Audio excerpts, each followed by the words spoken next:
வணக்கம். நான் ஸ்ரீரங்கம் ரவி உங்களோட பேசிகிட்ருக்கேன். இது வார பலன்கள். பிப்ரவரி 1ஆம் தேதி தொடங்கி பிப்ரவரி 7ஆம் தேதி வரை உள்ள வாரத்தினுடைய பலனை இப்பொழுது பார்க்கலாம். தனுசு ராசி.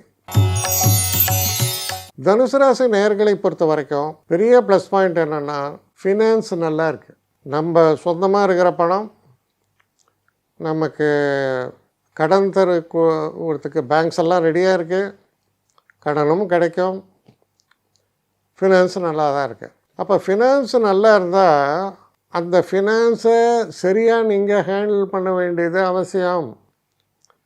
ஃபினான்ஸை நான் சரியாக ஹேண்டில் பண்ணால் மிஸ்ஹேண்டில் பண்ணேன்னா, ஏதோ ஒருத்தர் தரான், சார் பர்சனல் லோன் 3 லட்சம் உங்களுக்கு சார் சேங்ஷன் சார் எடுத்துங்க. அந்த 3 லட்ச ரூபாய் வாங்கி நீ கண்டதெல்லாம் வாங்கி போட்டால் அப்புறம் இஎம்ஐ கட்டினே இருப்பேன். அது தேவையே இல்லையா நமக்கு?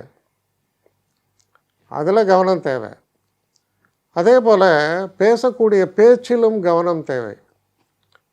சில நேரங்களில் நம்மை மறந்து ஒரு ஆணவ போக்கில் எதையாவது பேசுகிறோம். இல்லைன்னா தேவையில்லாமல் வாக்கு கொடுப்பது. ஒருத்தர் கஷ்டத்தில் இருப்பார், அவர் கஷ்டம் என்னையும் விடையாது, அது வேறு விஷயம். நீங்கள் ஒன்றும் பிரமாதமாக இல்லை, நீங்களும் ஏதோ கடன் ஒன்றும் வாங்கி வாழறீங்க, உன் கஷ்டத்தை நான் தீர்க்கிறேன் அப்படின்ட்டு நீங்கள் ஒரு கடனை வாங்கி கொடுத்தீங்கன்னா நீங்கள் கடனாளி, அவன் நிம்மதி ரெண்டு போயிடும், அவன் கடன் தீர்ந்தது. இப்படியெல்லாம் வரக்கூடிய இதெல்லாம் பார்க்கலாம். நம்ம முக்கியமாக திரும்ப திரும்ப சொல்கிறது என்னென்னா, ஏகப்பட்ட கிரகங்கள் போயிட்டு 2ஆம் வீட்டில் உட்காந்தா ஃபினான்ஸ், அதில் 11ஆம் வீட்டு கூட வென்றல. அதனால் நம்ம ஃபினான்ஸில் தான் ஜாக்கிரதையாக இருக்கணும். நம்ம அதுவும் சொத்து விஷயங்களில் டீலிங்ஸ் இருக்கும், அதுலேயும் ரொம்ப ஜாக்கிரதையாக இருக்கணும்.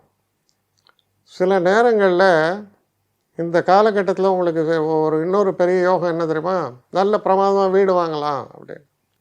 ஒரு பிரபல ஆர்கனைசேஷனை அதை படிக்கிறேன்னா, நான் சொல்கிறது சென்னையில் புறம்போக்கு லேண்டில் வீடு கட்டி இதுட்டாங்க. அதுக்கப்புறம் என்ன பண்ணுறது, இப்போ என்ன அது புதுசாக வந்துட்டுருக்கு. அதுக்கு முன்னாடி அதே ஆர்கனைசேஷன் ஒரு கோயில் நிலத்தில் கட்டினா. ஸோ அந்த எது ஆர்கனைசேஷன் நான் பேர் சொல்ல விரும்பலை, ஆனால் உங்களுக்கு எல்லாருக்கும் தெரிஞ்சிருக்கும்னு நினைக்கிறேன். அப்படி ஒரு இன்வெஸ்ட்மெண்ட் பண்ணிவிடுவோம். அதில் ரொம்ப ஜாக்கிரதையாக இருக்கணும்.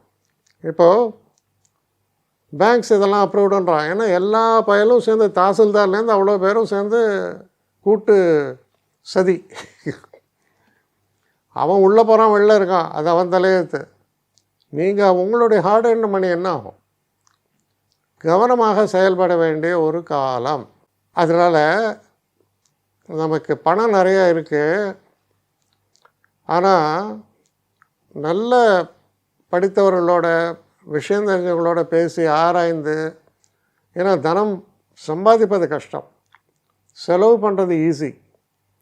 அதில் கவனமாக இருக்க வேண்டிய ஒரு வாரமாக இது இருக்கிறது. என்னை காண்டாக்ட் பண்ணணுன்னு நினைக்கிறவங்க ஸ்ரீரங்கம் ரவி 1@gmail.com ஒரு முகவரிக்கு உங்களுடைய இதை அனுப்புங்க. கட்டணம் உண்டு, அதோடைய விவரங்களை நான் உங்களுக்கு அனுப்புகிறேன். ஆனால் நான் இன்றைக்கி மேல் அம்சம் இன்னும் பதில் வரலையே அப்படின்னு வருத்தப்படாதீங்க. ஏன்னா எனக்கு கொஞ்சம் பெண்டிங்கில் இருக்குது. ஒரு நாளைக்கு எவ்வளோ பேரை நான் பார்க்க முடியும்? 3 பேர் 4 பேர் மேலே என்னாலையும் பார்க்க முடியாது. ஆனால் நிறைய பேர் ஆசைப்பட்றாங்க. ஆனால் கண்டிப்பாக நான் எல்லாருக்கும் ரிப்ளை பண்ணுவேன். சில நேரங்களில் 3 to 4 வீக்ஸ் ஆகும் என்னுடைய ரிப்ளை வரத்துக்கு, ஆனால் வரும். ஏன்னா நான் எல்லோரும் ஒரே நேரத்தில் ஒரு நாளைக்கு 10 பேர் பார்க்கணுன்னா முடியாது. ஸோ அதை கன்சிடர் பண்ணுங்கள். நான் நிச்சயமாக ரெஸ்பாண்ட் பண்ணுவேன். இதில் இந்த கல்யாண பொருத்தங்கள் போன்ற விஷயங்களை ஓரளவுக்கு அவசரமாக பார்க்கணுன்னு நினச்சா அதுக்கு ஓரளவுக்கு ப்ரையாரிட்டியும் தரேன். அதனால் கொஞ்சம் பொறுமை காக்க வேண்டும். கொஞ்சம் டிலே ஆகிறதுக்காக என்னை மன்னிக்கணும். ஆனால் ஐ மீன் ஹெல்ப்லெஸ் சுச்சுவேஷன். அதனால தான் நிச்சயமாக ஐ வில் ரிப்ளை யூ.